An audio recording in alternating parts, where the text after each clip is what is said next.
Wake up, buy here, pay here people. It's a beautiful day. Go grab yourself another cup of joe and say hello to Jim and Michelle Rhodes on the Buy Here, Pay Here morning show. Take it away, you two.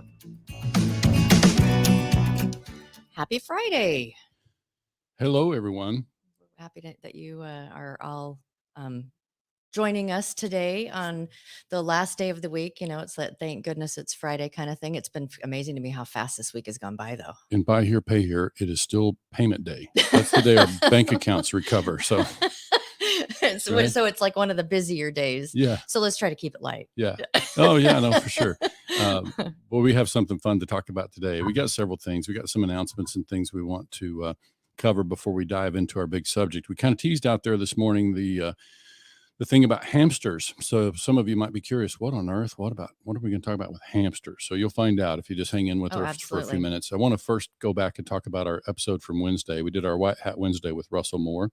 And for any of you who tuned in and Russell wasn't joining, we did discover after about the 24-minute mark that he had the time zone wrong. He was vacationing and had the time zone wrong. So he did join us late. So it was a tremendous episode. We'd definitely ask you to make time to listen to Russell. Those of you that are out there on the Facebook groups and other places where we meet Russell, you know, he's very generous. He's an excellent mentor in this business. He's always sharing stuff. And boy, in this episode, he really gave some powerful nuggets that I think people are going to want to hear. Great communicator too. Really. So if you watched that last week or Wednesday's episode, rather, you can. It's a longer one because we spent about the first 20 minutes talking about some really relevant things, and it really flowed nicely when he joined in, and then we could really expand on some of the things that we talked. Yeah, no, it was outstanding. I think folks should make a little time to listen to that one. And and thanks again, Russell, for joining us. It was fun to have you, and we look forward to many more episodes with you.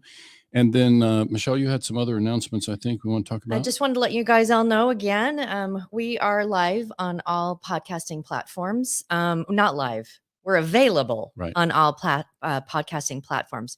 If you want to catch us live, then you're going to do it here or other platforms that we're going live. 3 places we're currently live. YouTube on our YouTube channel. You can subscribe over there and get the notifications when we go live. And then also LinkedIn, we're live over there. And then in this BHPH Success Group, which is a private group for those of you listening outside of Facebook, then just know that that is a private group. So if you're in the buy here, pay here business and you want to stay plugged in, that's just the most active community that we're aware of in Buy Here, Pay Here, run by Tommy Brandis is the one who created that group. And so you'll also find Tommy as a co-host or guest with us regularly. Yeah. Get him. Yeah. So just if you go to the podcast platforms, it takes us about 24 hours before you're going to see the episode from the day before, because they don't let you download things immediately. Right. So just know that if you were looking for the podcast from Russell, it wasn't going to be there. It didn't show up until Thursday. You can find it in YouTube. Typically, I mean, even the live is available in YouTube within minutes of another thing I wanted to just kind of just announce so you guys can be looking for and watching is Jim just recorded a great podcast for Tote the Note. So we have 2 podcasts. This is more like the morning show, more like a live morning show. And then we have Tote the Note, which is more of a structured format. And we just dive into questions. And so he just recorded this week, a podcast with Brent Carmichael from MCM and with Naveen Batija.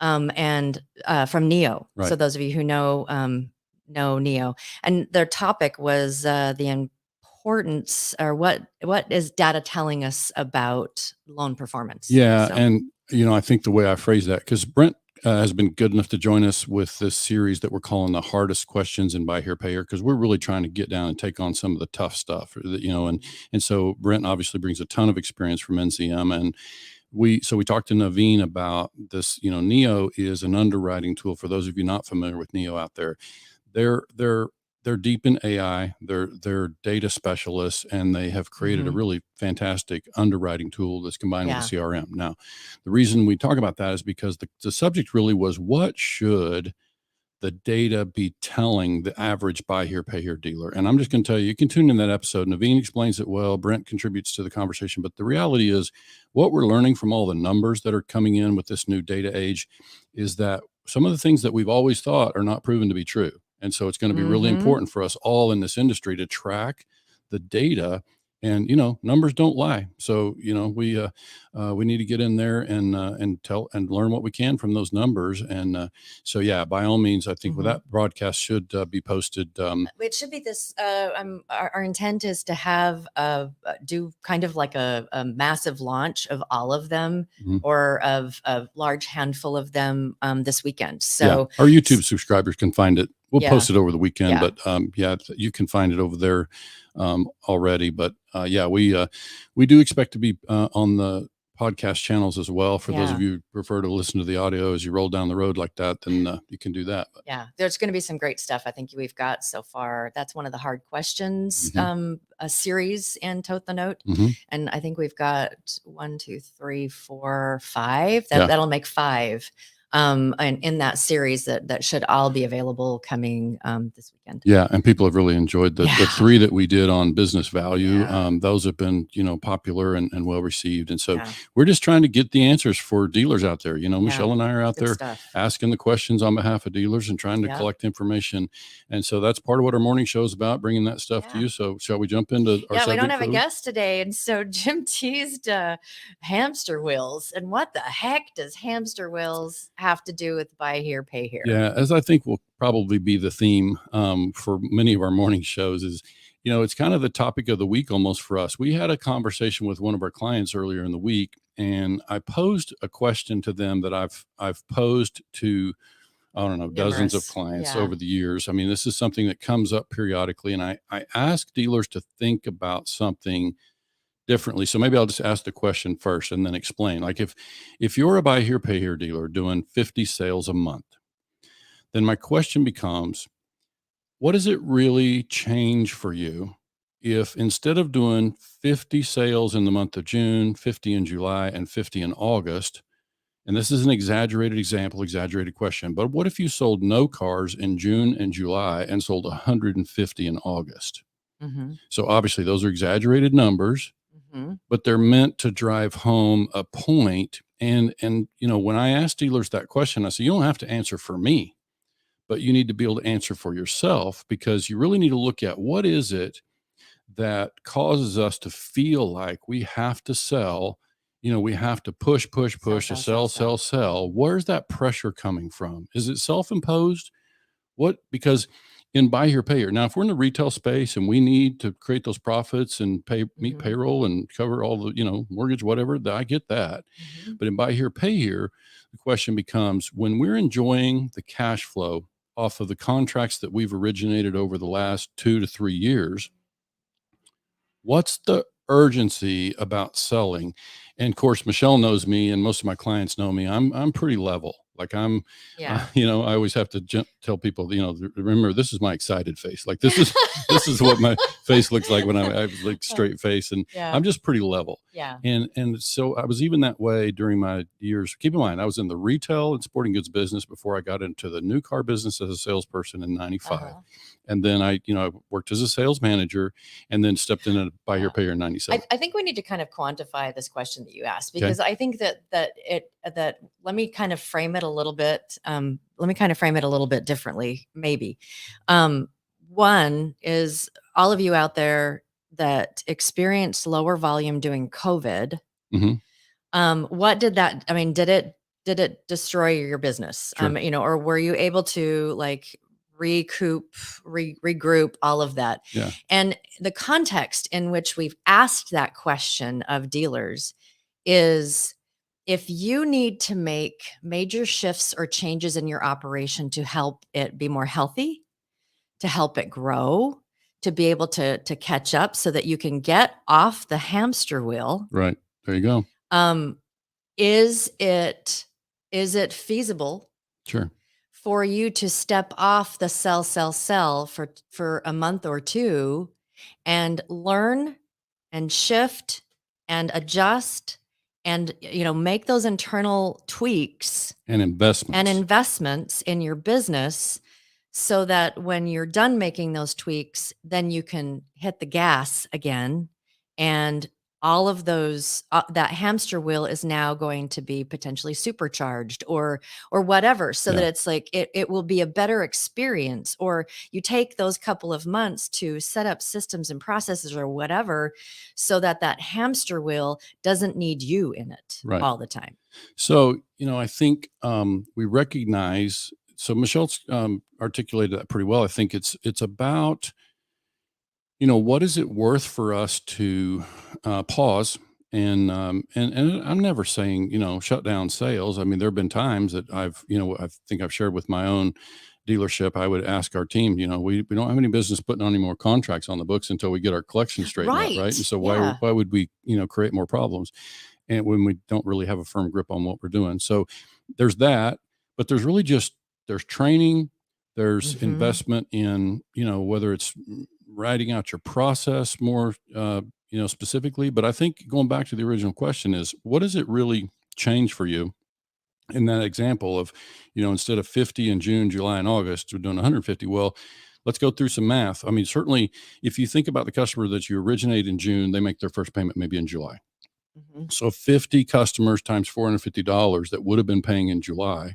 That's Mhm. one factor. That's some real math. That would be money that we would be postponing. Mhm. And so, but that's really it. You're not foregoing it.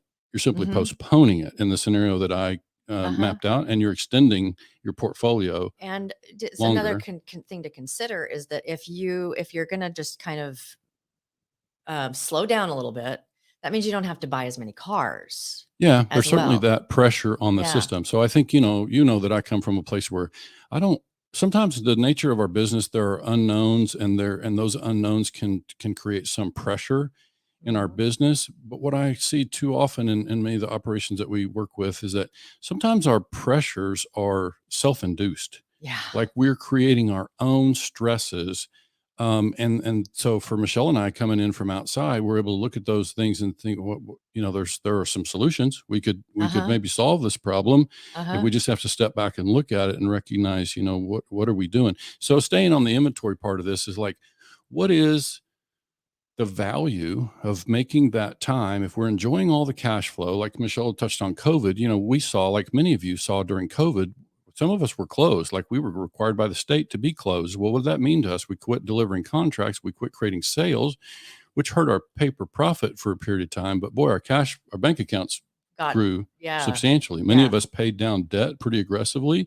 And so, there are obviously positives associated with that. And I want to be clear, I'm not advocating for stopping sales. That's not what I'm saying. We Yeah. we obviously have to continue to feed contracts into the portfolio, but the question really just is more of a question of, in my exaggerated example, what does it really change for us if we stopped and made some investment in our structure, in our training, whatever that's going to look like? What is that really worth to us in the long run? And Mhm. what keeps us from being able to kind of make that commitment to make that investment in our business? We just kind of jump on this hamster wheel. And some of that's coming from just this mentality of we got to sell, sell, sell. We sort of focused on sales. And I just asked the question, why? Well, Like, and what are we doing? it's What? also part of this equation is what Russell talked about Mhm. too. Is he said, I made the choice early on from a good mentor that I didn't want to be a salesperson, Mhm. or I Used didn't car, want to be, I didn't want to be a car used car salesman. salesman. I wanted to be a car dealer. Yeah. And making that shift out of, do I want to be involved in the day-to-day operations, or do I want to run the operation? Yeah. And I don't want to misquote him, but I think he basically was suggesting, I want to drive that ship. I Yeah. want to be the one to, lead the team. And so this is all part of kind of leadership. And I think it's really just getting a grasp on this piece of it. So like I say, when I take on these kind of subjects, I sometimes, have to make sure the dealers know me well enough to know where I'm coming from, so that, they don't question, oh, Jim's crazy, he thinks we don't need to sell cars. Well, you do need to sell cars. You do need to create contracts, create car payments, and continue to, put contracts in the portfolio, because obviously, but you're really talking about an impact on cash flow potentially, 3 years out. Mhm. And because it's contracts, and we Mhm. recognize most contracts don't make it to 3 years. And so there's a runoff element to that. But still, the point is that your, your,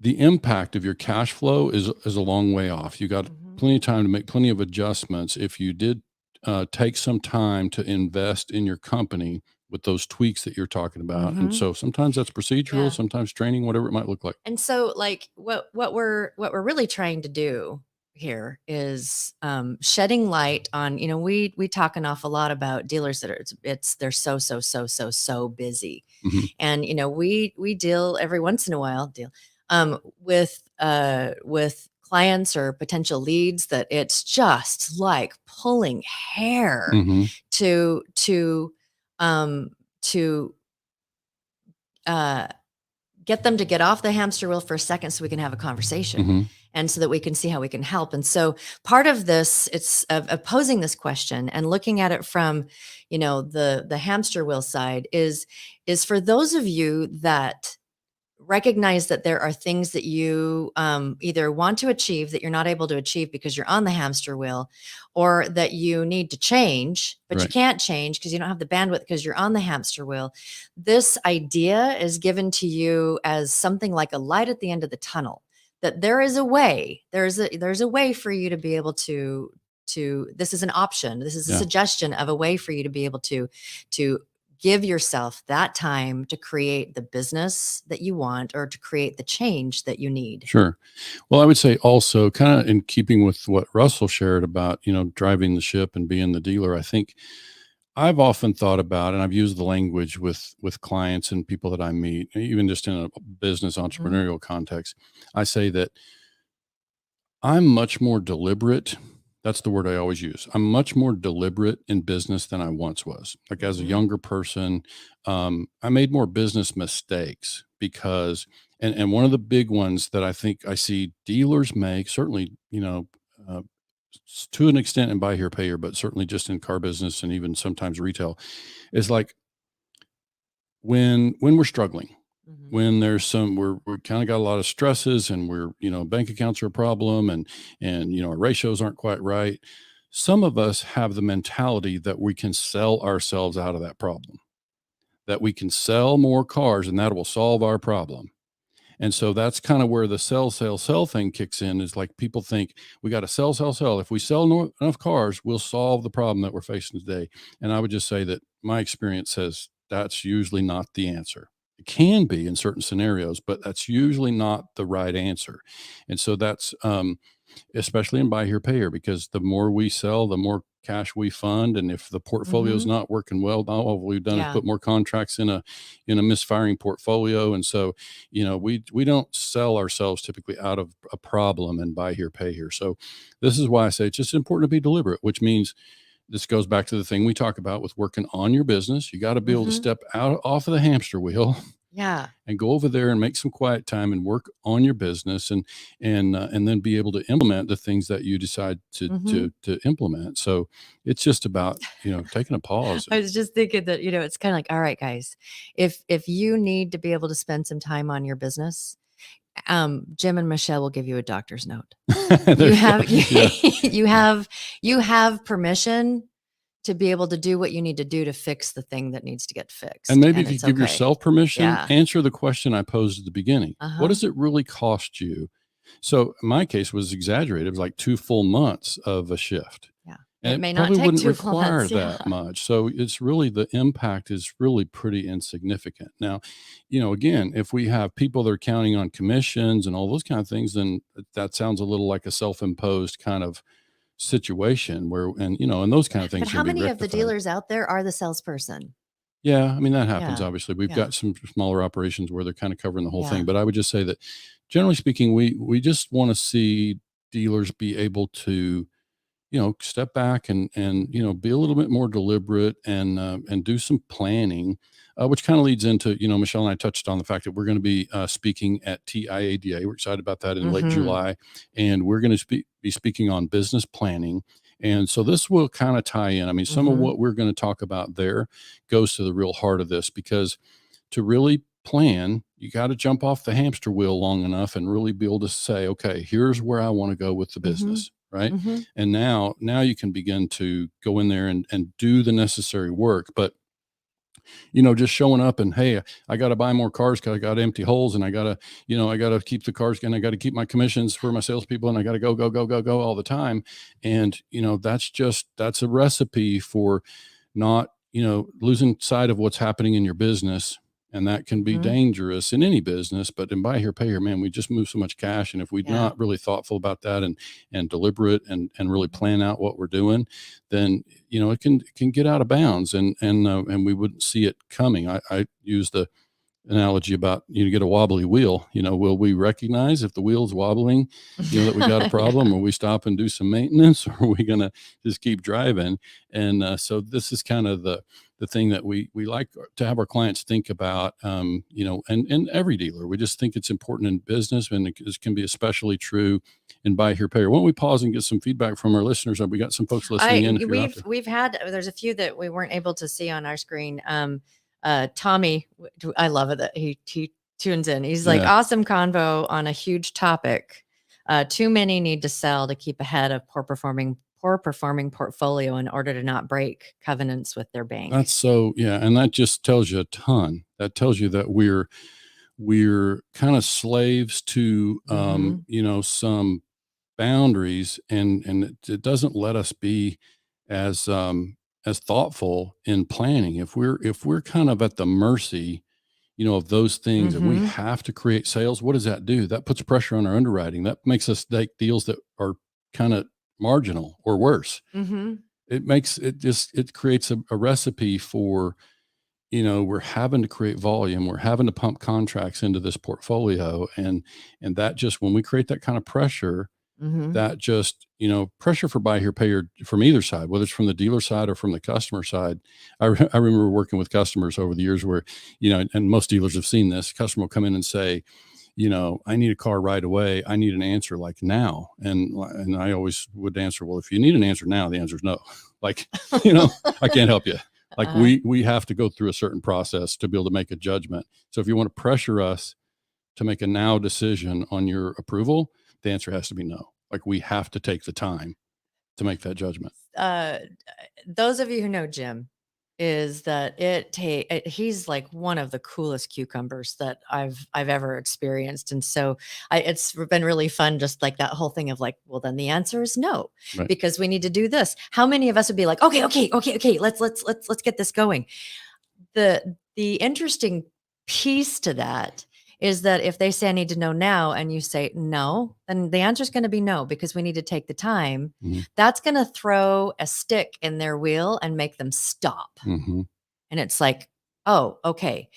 That's actually one of the things that you teach an awful lot, is that this is your land and you get to control the conversation. Yeah, so, that's true. Even for salespeople or people that we train, we want them to have confidence out there. So that's part of the training that we bring. But then also, it's certainly obviously true for dealers, which, by the way, I sound like I'm picking on dealers this morning. I really just want to take a moment to celebrate dealers, because, on a Friday, we get to open up and collect car payments or whatever. But my gosh, look at what we've created. We are out there solving problems and creating finance solutions for customers who need us. And so, hats off to all of you out there, fighting this fight. We just want to try to help dealers work smart, in addition to working hard. We know people are working hard out there. Give people nuggets that give them like some light at the end of the tunnel. Like, maybe this is where we can go with this. I wanted to do a shout out to Bill's always here. And we really, really appreciate it. Good morning, Bill. And his comment, I'll actually throw it up on the thing, is he said, selling so many at one time can be overwhelming for the customer service side of the business as well. That we have some people, Brad Yoder is here. Greg King just said, pick on us, please. I appreciate the invitation. Absolutely. And JR Moore, or GR Moore has been piping in a bit. And one of the things that he mentioned was that you wish that you had known this back in the 80s. When you got started, because it's Oh, for sure. Yeah. Most of us can, that's the beautiful thing about hindsight, but also it's just the benefit of experience. The more we've been out there and seen it, and this is not, for me, it also includes experience outside the car business. So, there are things that we learn and help us kind of make adjustments. And I think part of what motivated me to do the morning show was that we just see so many young dealers out there, and they're brave. They're stepping into, what is perceived by many to be a high risk space, takes a lot of capital, and they're out there trying to, step into this business. And boy, so many of them are just doing it based on, they're throwing questions out on Facebook about stuff that is, it's wonderful that we have a resource in Facebook. It's also scary to me that that's where we're going to get, our advice about,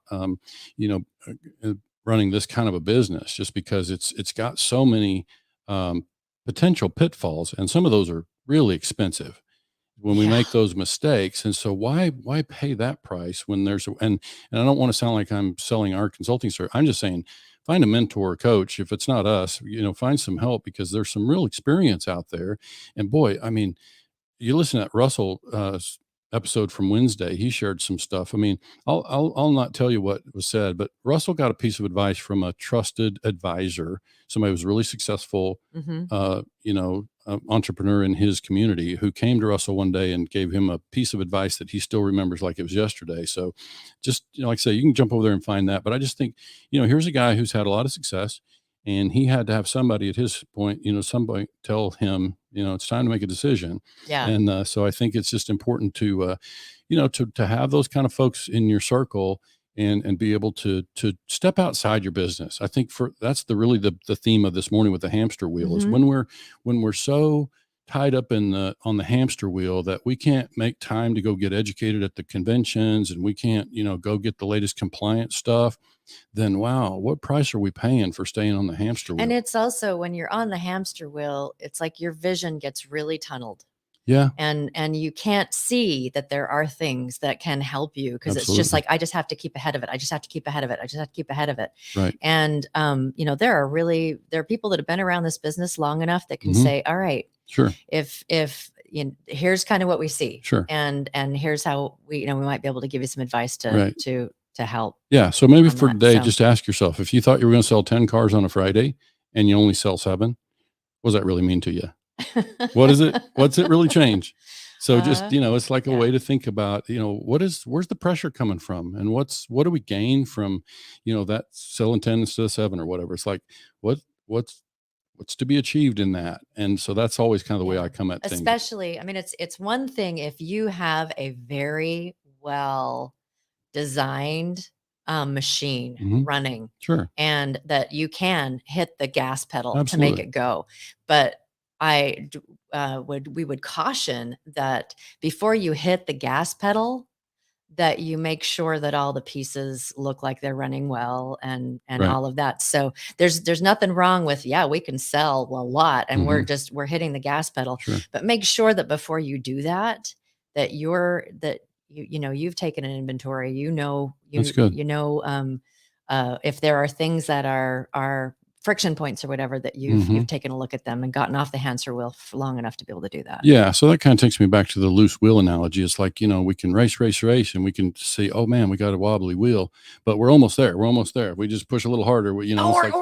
People in their car, it's like, well, it looks like the engine's overheating. How long can I drive this? Yeah, right. Until So it's at some point, it's about maintenance in your business. I think for Michelle and I, what you'll hear, for those of you that attend, and we certainly hope you'll come to TIADA. Those of you who have not attended Texas conference, they did share with us that it's perfectly fine for dealers from outside of Texas to come to that conference.